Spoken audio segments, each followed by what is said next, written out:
ሰላም ናችሁ። ዛሬ ስለ ኤሪያ 51 ስለሚባል እጅግ በጣም ሚስጥራዊ ስለሆነ ቦታ ነው የማወራችሁ። ኤሪያ 51ን ሳትሰሙ የቀራችሁ አይመስለኝም። ኤሪያ 51 በአሜሪካ የሚገኝ በአሜሪካ ምዕራባዊ ክፍል የሚገኝ ቦታ ኔቫዳ የሚባል ስቴት አለ። እዛ ውስጥ የሚገኝ የኤርፎርስ ፋሲሊቲ ነው። የአሜሪካ የዩኤስ ኤርፎርስ ፋሲሊቲ ነው። የተለያየ የጦር ጀቶችን፣ የጦር አውሮፕላኖችን ወዘተ ኤክስፐሪመንት የሚደረግበት ቴስት የሚደረግበት ምናምን ቦታ ነው። ኦኬ፣ ኔቫዳ ደዘርት ውስጥ ነው። እጅግ በጣም የተንጣለ ነው። ነገር ግን እጅግ በጣም ሚስጥራዊ ቦታ ነው። ይሄ ቦታ ፈጽሞ ሰው የሚባል ነገር አይደርስበትም። በጣም ሄቪሊ ጋርድድ ነው። በጣም ብዙ ሰዎች ቱር ማድረግ አይችሉም፣ ወደዛ አካባቢ መቅረብ አይችሉም። የአሜሪካ መንግስት እስከ 2013 ድረስ እንደ አውሮፓ አቆጣጠር ይሄ ኤሪያ 51 መኖሩን አላመነም ነበረ። ኤሪያ 51 የተፈጠረው ወይም ስታብሊሽ የተደረገው በ1955 ነው። 1955 ማለት ከ50 ዓመት በላይ የአሜሪካ መንግስት ኤሪያ 51 የሚባል ቦታ መኖሩን አያምንም ነበር። ለምንድን ነው የማያምነው? ለምን አላመነም? ምን አይነት ምስጢሮች አሉ? የሚሉ በጣም ብዙ ቴዎሪዎች መጡ ማለት ነው። እና በኋላ ላይ የተለያዩ ኮንስፒረሲ ቴዎሪዎች እዚህ ስፍራ ውስጥ አሜሪካ በጣም ብዙ ስራዎች፣ በጣም የተደበቁ ብዙ ስራዎችን እንደምትሰራ ቀስ በቀስ እየተጋለጠ መጥቷል። በነገራችን ላይ ዝም ብሎ ግምት ብቻ ሳይሆን እንደዚህ ምስጢራዊ እዛው ኤሪያ 51 ውስጥ ምስጢራዊ ስራዎች ውስጥ ሲሳተፉ የነበሩ ሰዎች በኋላ ላይ ሪታየር እያደረጉ ወይም ደግሞ እድሜያቸው ከፍ እያለ ሲሄድ መናገር የጀመሩበት፣ መጻፍ የጀመሩበት ሁኔታ አለ ማለት ነው። ከነዚህ ኮንስፒሬሲ ቲዎሪዎች መካከል ወይም በድብቅ እዛ የአሜሪካ መንግስት በተለይ የአሜሪካ የሚሊተሪው ኃይል በድብቅ ይሰራቸዋል ከሚባሉት ውስጥ አንደኛ ከኤሊየኖች ጋር ከዩኤፍኦዎች ጋር በተያያዘ ነው። የዩኤፍኦዎች ስፔስ ክራፍት ክራሽ ሲያደርግ ሲወድቅ መሬት ሊወድቅ የዩኤስ ሚሊተሪ ሪትሪቭ እያደረገ በፍጥነት እዛ ኤሪያ 51 ውስጥ ይወስዳል። ለምን? ለተለያዩ ስራዎች፣ ለተለያዩ እንትኖች ውጭ ምነግራችሁ ማለት ነው። ኦኬ፣ እንደዚሁም ደግሞ ኤሪያ 51 ውስጥ የኤሊየን እና ሂውማን ብሪድ ለማድረግ እየተሞከረ ነው ይባላል። ምን ማለት? ኤሊየንና የኤሊየን የሆነውና ሰውን ለማዳቀል ጥረት እየተደረገ ነው። አንደር ታነል አለ፣ አንደር ላብራቶሪዎች አሉ፣ አንደር ዋሻ ውስጥ ላብራቶሪዎች፣ የሳይንስ ላብራቶሪዎች፣ ከፍተኛ ቴክኖሎጂ የተገጠመላቸው ሳይንስ ላብራቶሪዎች አሉ። እኔ ዝም ብሎ ይሄ እናንተ ወደ ጆሮአችሁን ስለሚስብ አይደለም የማወራችሁ። በደንብ ኤቪደንስ ያላቸው ብዙ መጽሐፍ የተጻፉባቸው ነገሮች ናቸው እነዚህ የማወራችሁ። በቅርብ ጊዜ ዘ ኤጅ ኦፍ ዲስክሎዥር የሚል ዶክመንተሪ ወጥቷል። እዚህ ዘ ኤጅ ኦፍ ዲስክሎዥር ላይ አይታችሁ ከሆነ ማርክ ሩቢዮ የሚባለው የአሜሪካ ሴክሬታሪ ስቴት ማለት ነው፣ እሱ እንኳን እዛ ፊልም ላይ እዛ ዶክመንተሪ ላይ ዩኤፍኦዎች መኖራቸውን ይናገራል። ኦኬ፣ እንደ ኤሊዜንዶ የሚባሉ እዚሁ ስራ ላይ ሲሰሩ የነበሩ ለረጅም ዓመት ለአሜሪካ መንግስት ሚሊተሪው ማለት ነው በሚስጥር ሲሰራ የነበረና አሁን ኤሚነንት የሚል መጽሐፍ ያወጣ ፔንታጎንስ ሃንት ፎር ዩኤፍኦ የሚል መጽሐፍ ያወጣ ራሱ ባለሙያው ማለት ነው። ዝም ብዬ ወሬ ለወሬ ያክል አይደለም ማወራችሁ ማለት ነው። በጣም የሚገርማችሁ ነገር እዚህ የኤሪያ 51 ውስጥ የተለያዩ ሰዎች በተለያየ ጊዜ በሚስጥር የተለያዩ ሚስጥራዊ ስራዎችን ሲሰሩ ኖረዋል። ከነዚህ መካከል የተወሰኑቱ የወጡ መናገር ጀምረዋል። ለምሳሌ አንዱ ምን ብሏል? ጄሮድ የሚባል ኤሊየን ባዕድ ፍጡር ጋር አብሬ ሰርቻለሁ፣ ሪቨርስ ኢንጂነሪንግ አብሬ ሰርቻለሁ ብሏል። ይሄ ሰው የማን ነው? ምንድን ነው የሰሩት? ወዘተ በዝርዝር በዚህ ፕሮግራም አወራችኋል። እንደዚሁም ደግሞ ልትገምቱ ትችላላችሁ። እንደ ኤሪያ 51 በጣም ሚስጥራዊ ቦታ ነው። በሳተላይት ሄዳችሁ በፎቶ ብታዩ ምንም ነገር የለም፣ እንቅስቃሴ የለም፣ ጸጥ ረጭ ያለ ቦታ ነው። ነገር ግን ውስጡ እጅግ በጣም የሚያስደንቅ ፋሲሊቲ አለው ይባላል። ከነዚህ ፋሲሊቲዎች ውስጥ አንዱ እጅግ በጣም እኔንም በኃይል ያስደነቀኝ ነገር ወደ 16000 ኪሎ ሜትር የሚሆን ታነል አለ፣ ዋሻ አለ። እዛው ኤሪያ 51 ውስጥ ብቻ አይደለም፣ በመላ አሜሪካ እስከ ዋሽንግተን ዲሲ መዲናዋ ድረስ የሚሄድ ከኤሪያ 51 ወይም ኔቫዳ ጀምሮ ዋሽንግተን ዲሲ ድረስ 3000 ምናምን ኪሎ ሜትር ያ ውስጥ ለውስጥ እነዚህ ከተሞች የተለያዩ ከተሞች እነግራችኋለሁ። አሁን በእነዚህ ከተሞች በሙሉ የተለያዩ የሚሊተሪ ቤዞች በሙሉ ከኤሪያ 51 ጋር ውስጥ ለውስጥ በታነል ተገናኝተዋል። 16,000 ኪሎ ሜትር የሚሆን ካን ዩ ኢማጂን 16,000 ኪሎ ሜትር። ትልቁ ታነል የሰው ልጅ የሰራው ምንድነው? በእንግሊዝና በፈረንሳይ መካከል ፈረንሳይና እንግሊዝን ያገናኘው ታነል ነው አይደል? 50 ኪሎ ሜትር በነገራችን ላይ 16,000 ኪሎ ሜትር ያህል የተለያዩ ቦታዎችን ያገናኘ ታነል። ስለዚህ ታነል በዝርዝር አወራችኋለሁ አብራችሁኝ ከቆያችሁ ማለት ነው። ቻናል ሰብስክራይብ አድርጉ፣ አብረን እንቆይ። እሺ ኤሪያ 51 ማለት በጣም ምስጢራዊ የሆነ ኔቫዳ የሚባለው ስቴት ውስጥ የሚገኘው ቦታ ነው። የዩናይትድ ስቴትስ ኤር ፎርስ ፊልድ ነው፣ ቤዝ ነው። ኦኬ ሆሚ ይባላል። ሆሚ ኤርፖርት የሚል ቅጽል ስም አለው። ኦኬ ኔቫዳ እንዳልኳችሁ ኔቫዳ ምዕራባዊ አሜሪካ ውስጥ የሚገኝ ከተማ ውስጥ ያለ ነው። በጣም የተንጣለለ የተንጣለለ ስፍራ ነው። ግሩም ሌክ የሚባል ከአጠገቡ የደረቀ ሌክ አለ ወይም ሀይቅ አለ። ኦኬ በጣም ሄቪሊ ጋርድድ የሆነ በጣም የሚጠበቅ ሰዎች እዛ አካባቢ ድርሽ የማይሉ ኦኬ በጣም የሚጠበቅና በጣም ምስጢራዊ የሆነ ቦታ ነው። በጣም ምስጢራዊ ከመሆኑ የተነሳ ምስጢራዊነት ጥርጣሬን ይወልዳል አይደል? ምስጢር ጥርጣሬን ይወልዳል እና በጣም ከፍተኛ የሆነ ጥርጣሬዎችን ፈጥሮ ኖረዋል ለረጅም ዘመናት ማለት ነው። በተለይ ዩኤፍኦዎች እና ኤሊየኖች አይታችኋል አይደል? ስፔስ ክራፍቶች ሲበሩ ይሄ ሶሰር የሚባለው ወይም ደግሞ ይሄ ሳህን የሚመስል ሲበሩ በጣም በፍጥነት ሲበሩ እኛ ከዚህ በፊት አንደርስታንድ የማናረገው አይነት ፍጥነት አክሰለሬሽን ሲያደርጉ አይታችኋል። የተለያዩ ዲስኮች ከዩኤፍኦዎች ጋር በተያያዘ በጣም የሚገርም ጥፋት ሲታጠፉ አይታችኋል አይደል? እነዚህ በራሪ ዲስኮች የምንላቸው ከልጅነታችን ጀምሮ ስንሰማው የነበረው እነዚህ በራሪ ዲስኮች ልብ ብላችሁ ካያችሁ ክንፍ የሚባል ነገር የላቸውም፣ ፕሮፖልሽን የላቸውም፣ ኢንጂን የላቸውም፣ ልሙጥ ነገሮች ናቸው። የሰው ልጅ ደግሞ እስካሁን ድረስ ባለው የፊዚክስ የማቴማቲክስ እውቀት ማንኛውም ግዑዝ ነገር ዝም ብሎ ተነስቶ ከመሬት ተነስቶ ማንኛውም ግዑዝ ነገር ሊበራ አይችልም። ለምሳሌ ይሄ ሞባይል ስልክ አለ አይደል? ሞባይል ስልክ ታብሌት አለ። ይሄ ታብሌት ዝም ብሎ ተነስቶ ሊበር ይችላል? አይችልም። አሁን ባለው እውቀት የሰው ልጅ የመጨረሻው እውቀት ፊዚክስ ወይም ማቴማቲክስ ወዘተ የሚያውቀው ይሄ ነገር ክንፍ ሊኖረው ይገባል፣ እንደገና ሞተር ሊኖረው ይገባል፣ ኢንጂን ሊኖረው ይገባል፣ ፕሮፖልሽን ወደፊት የሚገፋው የሆነ ኃይል መኖር አለበት። አለበለዚያ ዝም ብሎ የተነስቶ ሊበራ አይችልም። እነዚህ ኤሊየን ስፔስ ክራፍቶች አይታችኋቸው ከሆነ ምንም ነገር የሌላቸው ልሙጥ ነገሮች ናቸው። ምንም ኢንጂን አይታይም፣ ምንም ክንፍ አይታይባቸው። እንዴት? የግድ እነዚህ ነገር መታወቅ አለበት አይደለም? የግድ ማወቅ አለባችሁ። የሰው ልጅ ማወቅ አለበት።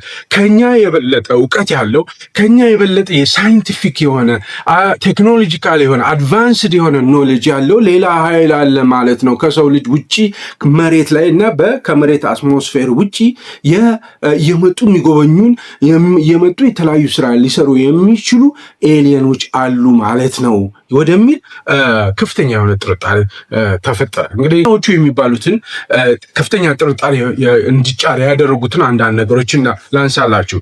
ይሄ ኮንስፒሬሲ ቲዮሪውን በተመለከተ ማለት ነው።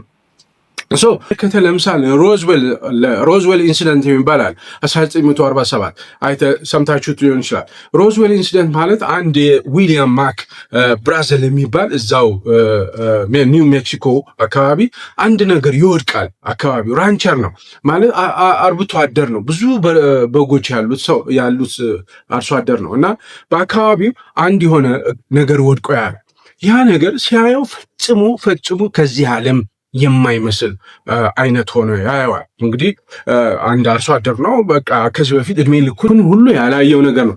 ሻይን የሆነ ኢንዲስትራክተብል የሆነ ማለት ፈጽሞ የማይቀደድ ግን ይሄ የስጦታ ዕቃ የሚመስል ብልጭልጩ ማለት ነው። ስጦታ ዕቃ የሚመስል ይሄ እንደምታዩት የማይቀደድ እንደዚህ እንደውም እንደ ወረቀት ጥፍ የማይል ሼፕ የማይዝ በጣም ለየት ያለ ነገር ያያል እና ምንድነው ሄዶ ሪፖርት ያደርጋል። የሮዝዌል አርሚ ኤርፊልድ መጥቶ ያንን ሪትሪቭ ያደርጋል።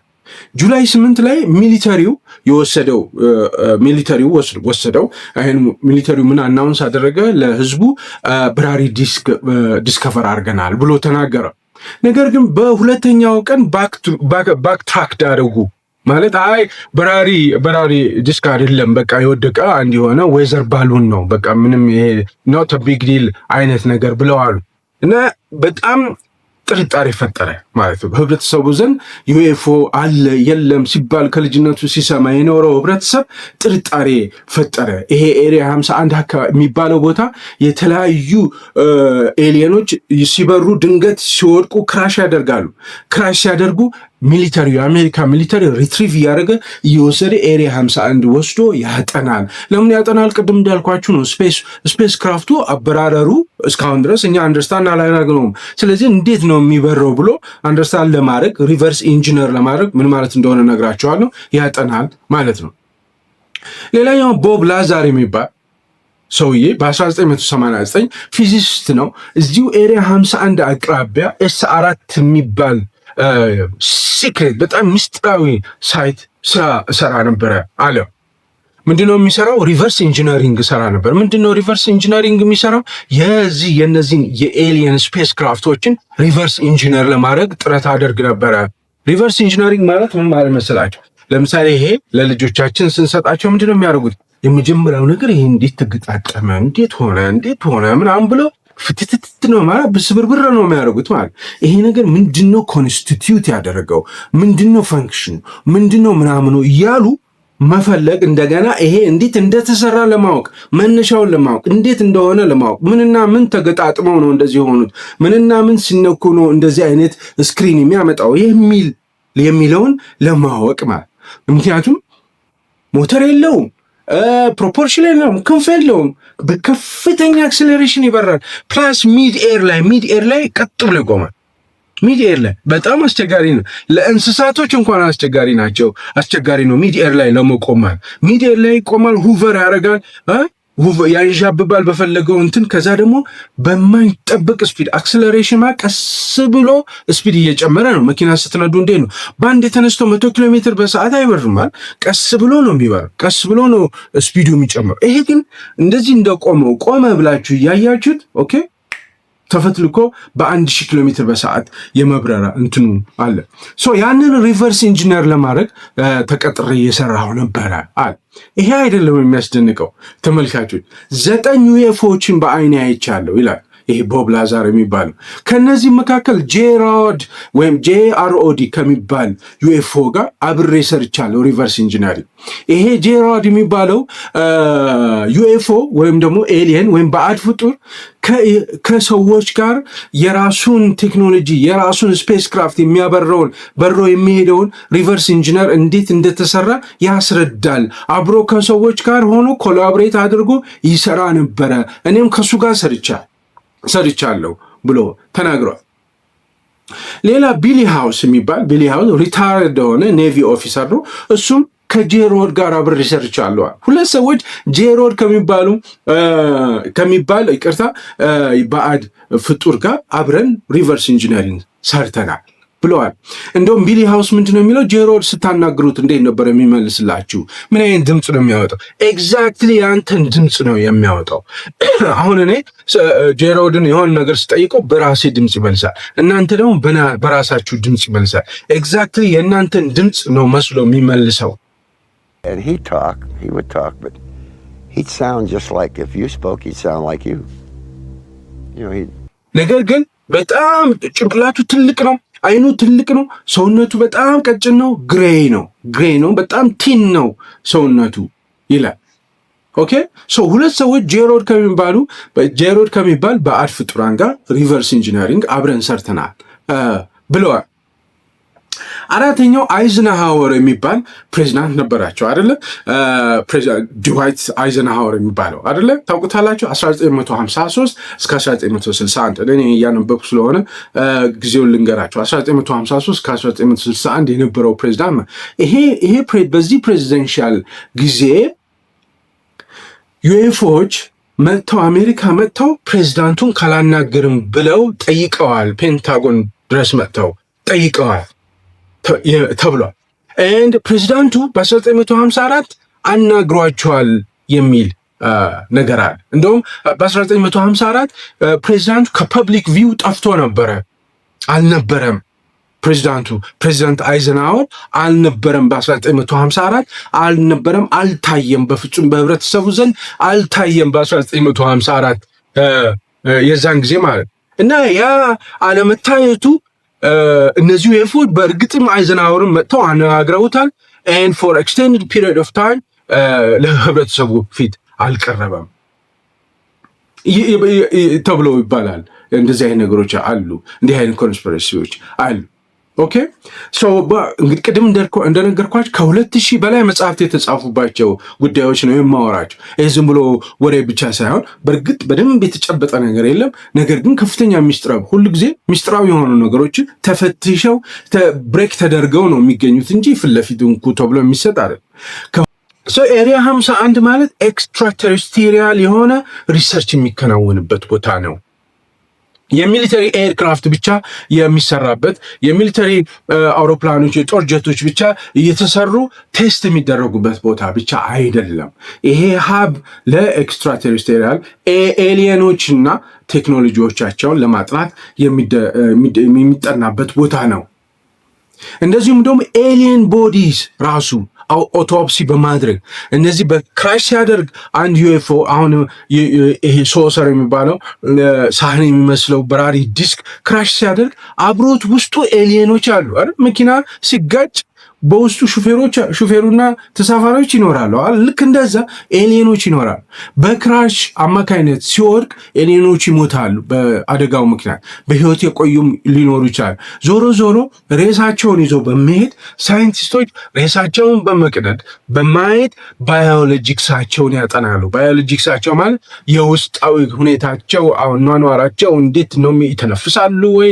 ኦክሲጅን የሚባል ነገር አለ ወይ? ላንግ የሚባል ነገር አላቸው? ሆድ ዕቃ አላቸው ወይ? ሃው ዱ ዘይ ሰርቫይቭ? እንዴት ነው ሰርቫይቭ የሚያደርጉት? ክራዮጀኒክስ የሚባል ሃይቴክ ፍሪጆች አሉ። ሃይቴክ የሆኑ ማቀዝቀዣ ፍሪጆች አሉ። እዛ ፍሪጅ ውስጥ በማድረግ ለረጅም ጊዜ ፕሪዘርቭ በማድረግ ለረጅም ጊዜ እንዲቆዩ በማድረግ ለረጅም ጊዜ ጥናት ይደረግባቸዋል ማለት ነው። ለኤሊየኖችና ራሱ የኤሊየን ባዮሎጂክስ ይጠናል ማለት ነው። ኦኬ ሶ እንዲህ አይነት ኮንስፒሬሲ ቲዎሪዎች አሉ እዚህ ኤሪያ 51 ውስጥ። እጅግ በጣም የሚያስደንቅ ስፍራ ነው። በነገራችን ላይ እጅግ በጣም የሚያስደንቅና በጣም ኢንትረስቲንግ የሆነ ስፍራ ነው። ስለ ታነሉ እንገራችሁ። ታነሉ እጅግ በጣም ነው የሚያስደንቀው።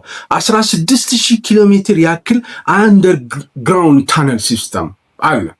16000 ኪሎ ሜትር እዛ ኤሪያ 51 ብቻ አይደለም፣ በመላ አሜሪካ ውስጥ ያሉ በጣም ስትራቴጂክ የሆኑና ሴክሬቲቭ የሆኑ የተለያዩ የሚሊተሪ ቤዞችን ውስጥ ለውስጥ ያገናኘ ማለት ነው። ከነዚህ ሳይቶች እርስ በርሳቸው ከተገናኙ ከኤሪያ 51 ጋር ከተገናኙ የተለያዩ ሳይቶች መካከል የተወሰኑትን ላንሳላችሁ።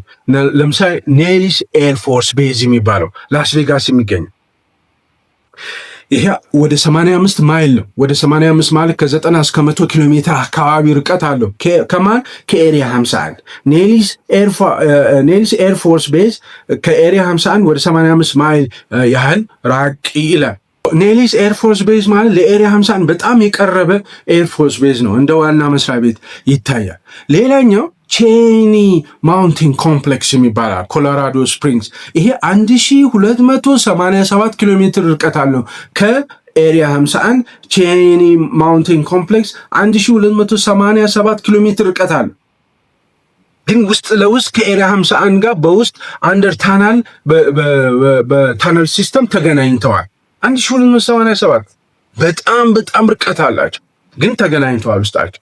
እና ለምንድን ነው ቼኒ ማውንቴን ኮምፕሌክስ ከኤሪያ 51 ጋር የተገናኘው? ምንድነው ኖራድ የሚባለው ይሄ ኖርዝ አሜሪካን ኤሮስፔስ ዲፌንስ ኮማንድ የሚባለው ያለበት ነው ቼኒ ማውንቴን ኮምፕሌክስ። እሱ ኮማንድ የተለያዩ ሚሊተሪ ቤዞች፣ የተለያዩ ስትራቴጂክ ጥቅም ያላቸው የተለያዩ ጥናትና ምርምር የሚያደርጉ ተቋማት እርስ በርሳቸው ውስጥ ከኤሪያ 51 ጋር ተገናኝተዋል ነው የምላቸው። ኦኬ ሎስ አላሞስ ናሽናል ላቦራቶሪ፣ ሎስ አላሞስን ታውቁታላችሁ አይደለ? ሎስ አላሞስ የሚባለው የመጀመሪያው አቶሚክ ቦምብ የተሰራበት ቦታ ማለት ነው። ኒውክሌር ቦምብ የተሰራበት ማለት ነው በሁለተኛ ዓለም ጦርነት። ይሄ ማንሃታን ፕሮጀክት የሚባል ይሄ ሎስ አላሞስ ናሽናል ላቦራቶሪ 965 ኪሎ ሜትር ርቀት አለው ከኤሪያ 51 ጋር፣ ግን ውስጥ ለውስጥ ተገናኝቷል።